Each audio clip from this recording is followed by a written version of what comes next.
Gracias, Rodolfo. Gracias, profesor. Nos dejo ahora con Alejandra Mizar, de la Universidad de Chile. Bueno, buenas tardes a todos. Primero que nada quería agradecer a la Fundación Chile por darme la oportunidad de participar en este panel y agradecerle también al profesor Barber por su excelente presentación. Yo me quiero referir a algo que está relacionado con lo que él acaba de decir, que tiene que ver con no solamente cómo atraer a los mejores jóvenes, a los mejores estudiantes a la carrera de pedagogía, sino también cómo retener a los mejores docentes en las aulas.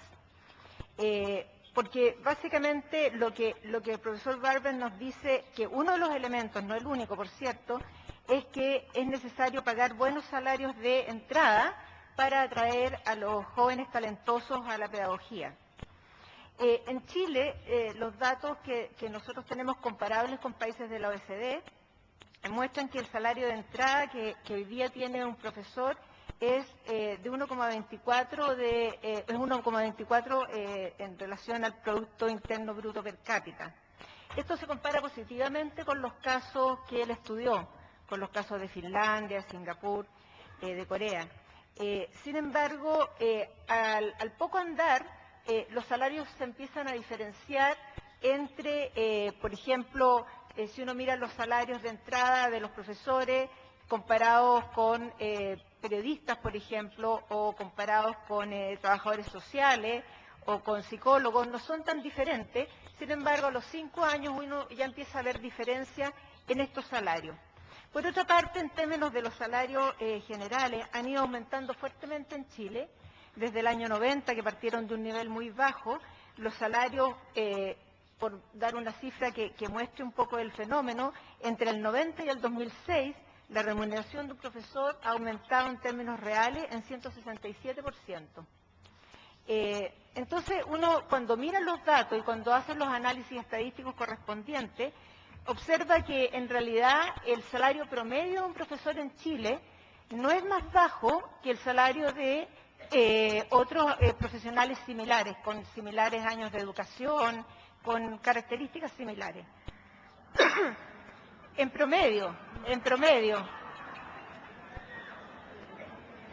Déjeme seguir. En promedio no es tan diferente. Sin embargo, no se tienen derecho a pronunciarse. Sin embargo, la estructura salarial es extraordinariamente comprimida. Entonces, ¿qué es lo que pasa? Que un buen profesor en Chile gana mal. Y ahí nos empezamos a poner de acuerdo, ¿no es cierto? O sea, si uno es un buen profesor, un profesor que hace bien su trabajo, que tiene un buen desempeño, el salario al cual puede acceder es relativamente bajo comparado con otros profesionales similares. En promedio es distinto. Entonces, en el fondo lo que uno tiene es que un profesor está mal pagado en el país y un profesor con un desempeño más bien pobre está mucho mejor pagado de lo que recibiría en una ocupación alternativa. Ahora, esto significa que nosotros no estamos siendo capaces de atraer a la carrera de pedagogía al 30% mejor de los estudiantes que salen de la enseñanza media, que es un poco lo que pasa, por ejemplo, en Singapur, o el 10%, que es lo que pasa en Finlandia, o al 5% mejor de estudiantes, que es lo que pasa en Finlandia, en Corea. Entonces, ¿qué es lo que nos pasa? Nos pasa que los buenos profesores empiezan a buscar caminos para mejorar su salario y muchos de ellos abandonan las aulas y se dedican a tareas directivas. Y nos quedamos sin los buenos profesores enseñándole a los niños. O se van de la docencia, se van a hacer otras cosas, los que tienen la oportunidad de hacerlo. Entonces, mi pregunta está relacionada con el tema de la estructura salarial y de cómo uno puede establecer incentivos económicos, pero también no económicos, a lo largo de la carrera profesional docente, de forma de no solamente atraer a los mejores, sino que retener a los mejores en las aulas. Y estoy pensando que uno tiene que tener considerado un poco lo que usted menciona de qué está pasando hoy día en el siglo XXI y cuáles son las funciones críticas que un docente de aula debiera desarrollar, que no necesariamente solamente enseñar y a través de eso empezar hacer una diferenciación salarial que efectivamente que sea muy bien remunerado el trabajo. En ese sentido, a mí me llama la atención del caso de Finlandia, por ejemplo, que usted menciona que el salario de entrada es muy alto, pero que la diferencia entre el salario de entrada y el mayor salario posible de un profesor es 18%, que es relativamente bajo eso. Entonces, mi pregunta también tiene que ver con qué hacen en Finlandia para mantener a los buenos profesores en las aulas. Y en relación con esto, y con esto termino, también cómo podemos incentivar, cuál es la forma de incentivar que los mejores docentes trabajen con los niños vulnerables. En Chile, como en muchos otros países, yo creo que esto no es obviamente únicamente de Chile, ocurre exactamente lo contrario. Los mejores profesores trabajan en escuelas donde van los niños con mayores ventajas relativas.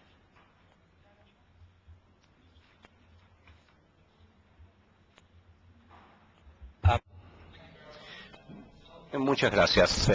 A partir de la reacción del público, obviamente ese es un tema sensible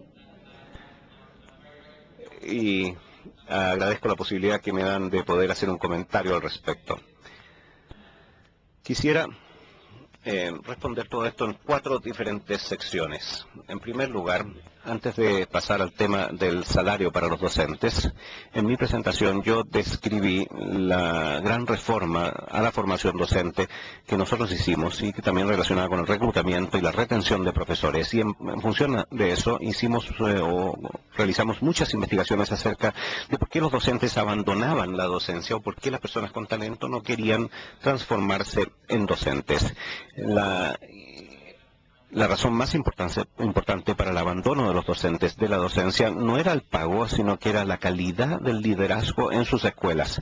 Lo que espantó a los docentes era un liderazgo pobre, digamos, en las escuelas.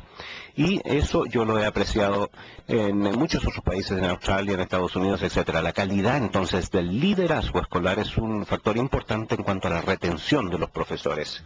En segundo lugar, las oportunidades para la progresión, para el progreso profesional, para el avance profesional, también es importante. Es decir, los docentes desean saber que van a entrar a una carrera donde hay perspectivas para seguir desarrollándose, y no solo para obtener un mejor salario.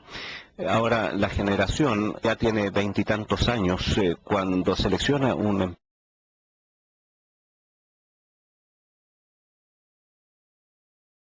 Entonces, la idea sería cómo evitar que los docentes se vean entrampados en todo ese tipo de cosas. Además, a los docentes les gusta mucho el equilibrio de vida que se puede obtener a través de la docencia. Normalmente implica mayor cantidad de vacaciones, un cierto nivel de flexibilidad, y esos son factores importantes. Hay muchas cosas que incentivan a las personas a transformarse en docentes y es importante cuando uno piensa en la política analizar este contexto más amplio. Otro aspecto que se relaciona con el caso de Finlandia es que el ingreso a la docencia está controlado muy estrictamente y por lo tanto cuando uno selecciona su carrera obviamente es motivacional el seleccionar aquellas carreras que solamente seleccionan los talentosos. Sin embargo, si se trata de una carrera que cualquiera la podría hacer, no es tan motivante. Entonces, el control del ingreso a la carrera de pedagogía es importante. En Chile y en muchos países, muchas personas pueden cursar estudios de pedagogía, incluso si no quieren ser profesores.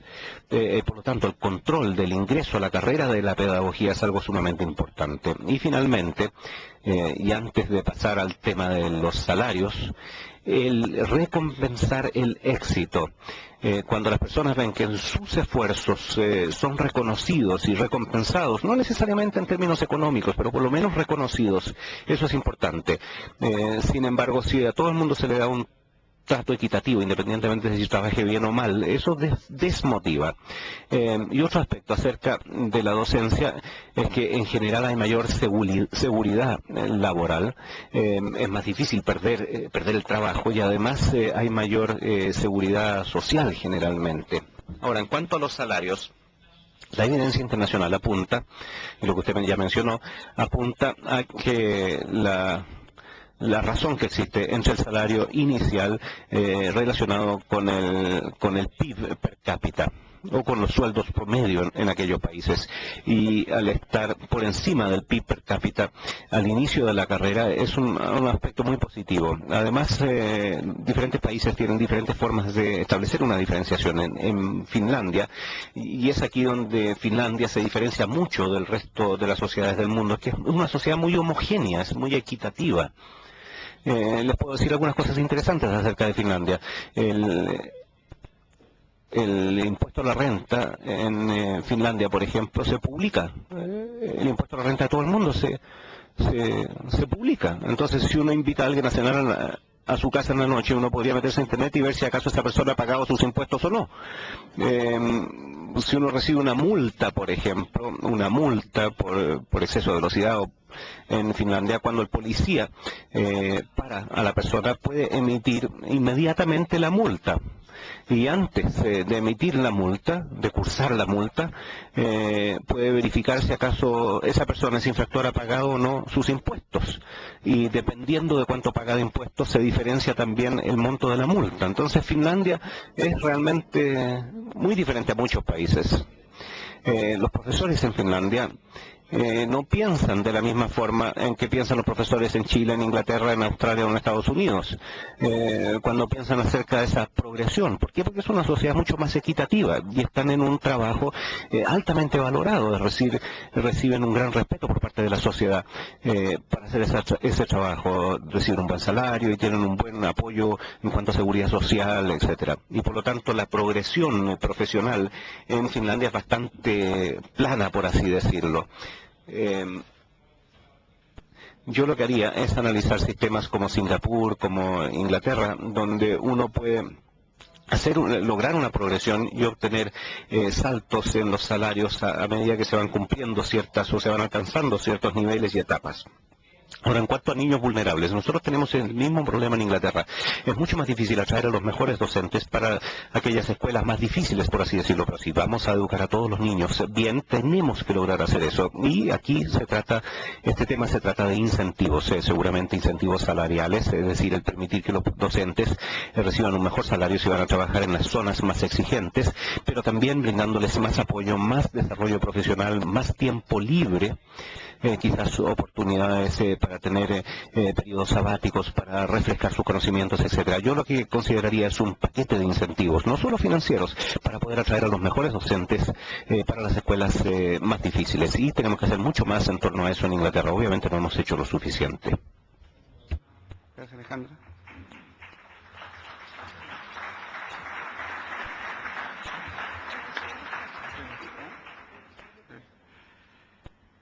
Terminamos con la profesora y directora del Instituto Marítimo Valparaíso, Natacha Méndez.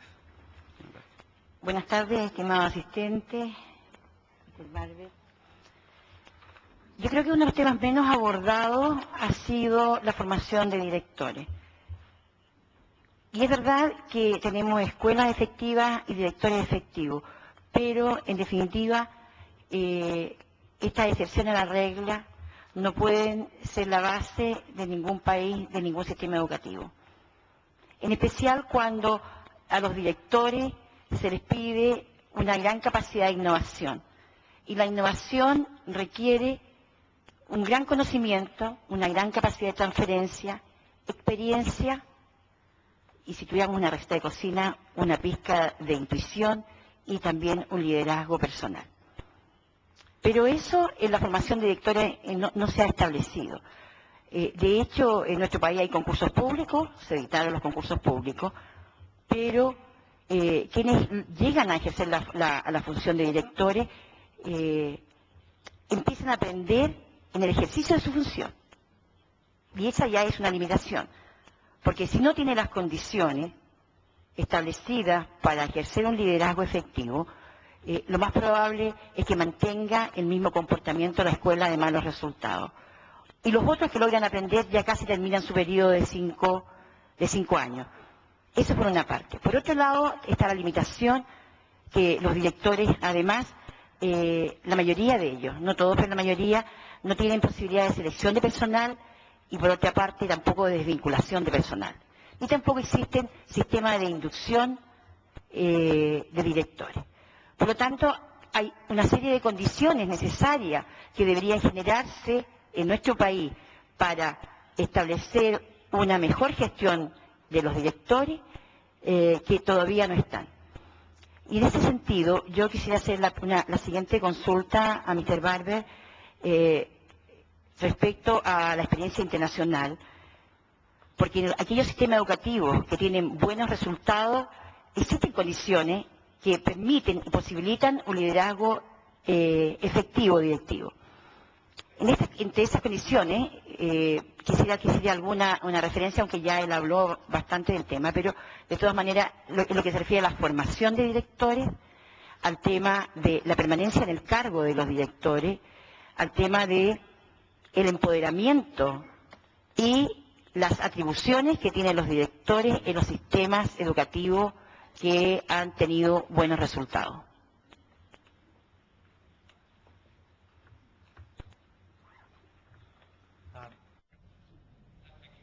Muchísimas gracias, Natacha. Una gran pregunta.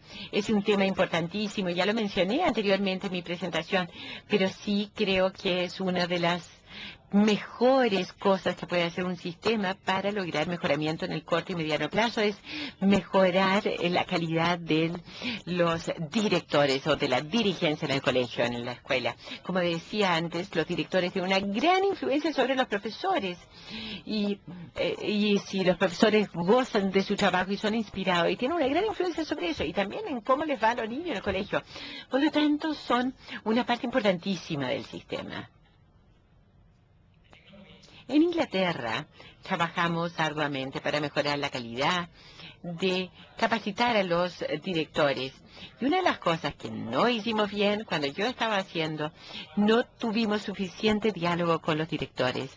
No comunicamos tan bien como debíamos, porque finalmente abordamos eso. Yo pasé mucho tiempo en diálogo con los directores, preguntándoles qué les gustaba sobre la política del gobierno, qué es lo que no les gustaba, y porque al final, si uno es gobierno, esa relación con los directores es importantísima, y en cualquier país hay algunos directores que son líderes potenciales de una reforma educacional.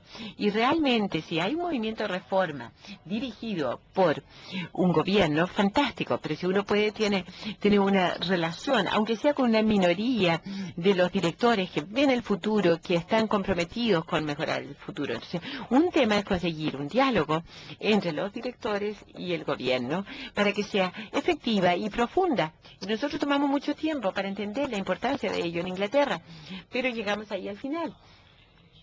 En Chile ustedes tienen 11.000 escuelas, 7.000 escuelas que van a beneficiarse de esta reforma, de un esquema de vouchers o de subsidio.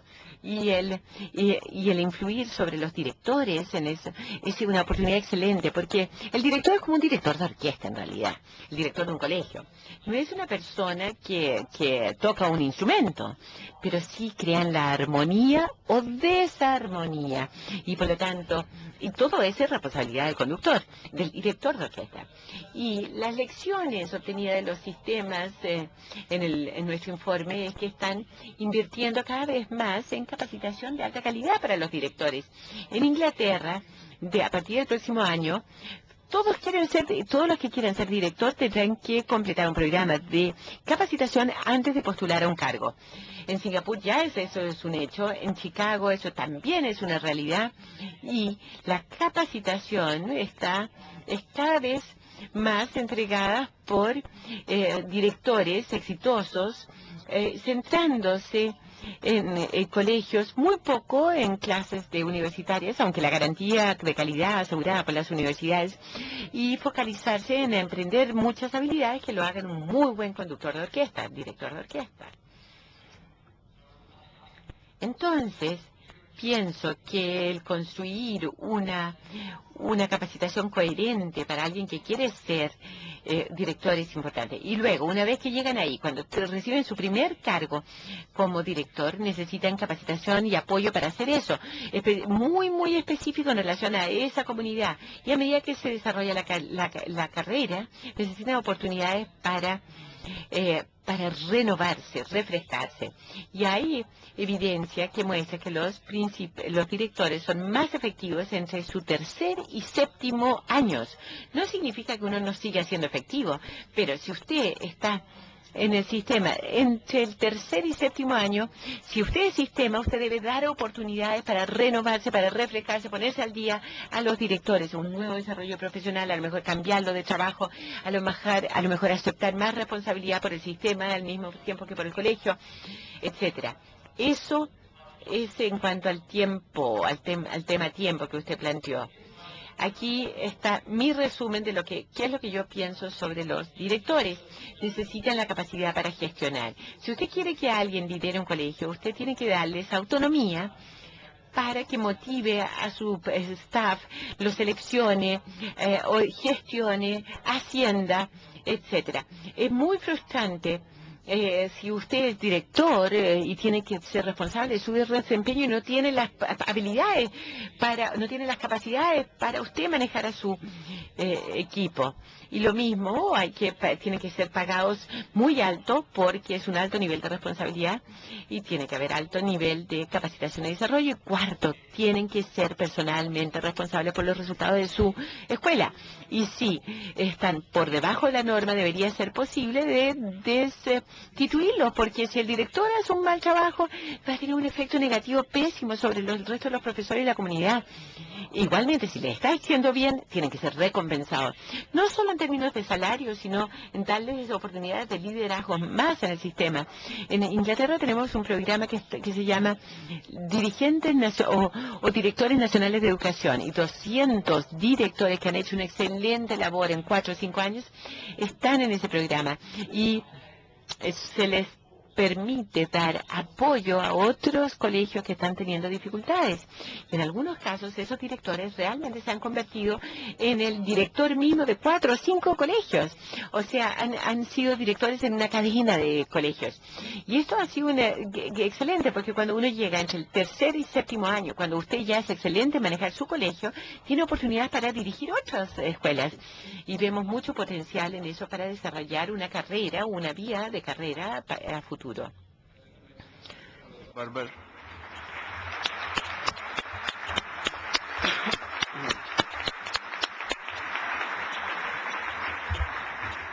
Finalmente, y a modo de síntesis, ante esta tremenda evidencia que ha sido presentada esta mañana, nosotros reflexionábamos el hecho de que en enero del año pasado tuvimos aquí al profesor Michael Fullan. El profesor Fullan ya nos da una pista importante en cuanto a la clave de la docencia.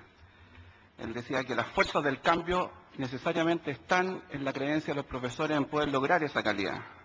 Y nos da una segunda pista que era más poderosa aún, y era que esto no solo se hacía porque había que hacerlo bien, sino porque había un propósito moral detrás, ¿no es cierto?, de la actividad docente que impulsaba la misma. Este es un hilo conductor con lo que en octubre también del año pasado nos decía el profesor Hawkins, cuando ponía el foco en la escuela. Y decía, bueno, está la escuela, está el liderazgo directivo, y no solamente el liderazgo de la escuela en sí misma, sino que también conectada con la comunidad. Y nos hablaba entonces del liderazgo sistémico. Y abrimos hoy día ya la evidencia, no solamente lo que el profesor Hawkins nos decía en relación a la experiencia inglesa, sino que a la experiencia mundial de estos 10 países con la evidencia que nos ha presentado el profesor Barber. El profesor Barber tomó a lo menos 3 grandes ideas. La calidad del sistema educativo tiene un umbral, y ese umbral tiene que ver con la calidad de los docentes. Y nos hacía 2 puntos ahí de inflexión. Uno, la habilidad técnica, pedagógica, y sustancialmente la calidad personal del docente. Ahí hay una dimensión completa que creo que tenemos que trabajar muchísimo a futuro. Hay coincidencia que el mejorar los resultados tiene que ver con el mejoramiento de la instrucción. Ahí hay una línea que trasciende las culturas de los países y los sistemas. Y para ello la sala de clase tiene que estar abierta, es decir, hay que desprivatizar la sala de clase, tiene que ser una sala pública. Mucha visita tanto a la sala donde yo hago clase como cuando yo voy a visitar otras salas de clase. Para lo anterior se deben conseguir personas, ojalá lo más aptas posible, y convertirlos en profesores eficientes. O sea, hay un proceso de selección importante y luego hay un trabajo del sistema en transformarlos en profesores eficientes. Desde ese punto de vista, dos ideas claves: gestión del desempeño, ir trabajando el desempeño constantemente, trabajar por las capacidades instaladas y en particular esto último que tiene que ver con el liderazgo del director y las capacidades que tiene este director de gestionar. Finalmente, y así lo entendimos, hay un mensaje político-ético detrás de todo el discurso del profesor Barber. Y es que en países como los nuestros, donde hay niveles de desigualdad evidentes, el sistema tiene que ser capaz de brindar la mejor instrucción pública a todos los niños. Este factor es el factor de equidad. Yo creo que con esto estamos cerrando un ciclo. Esperamos que los componentes y los conceptos que hoy día se han vertido sirvan para cada uno de nosotros en las decisiones personales y profesionales a futuro. Agradecemos muy cordialmente a nuestros panelistas y en particular al profesor Michael Barber.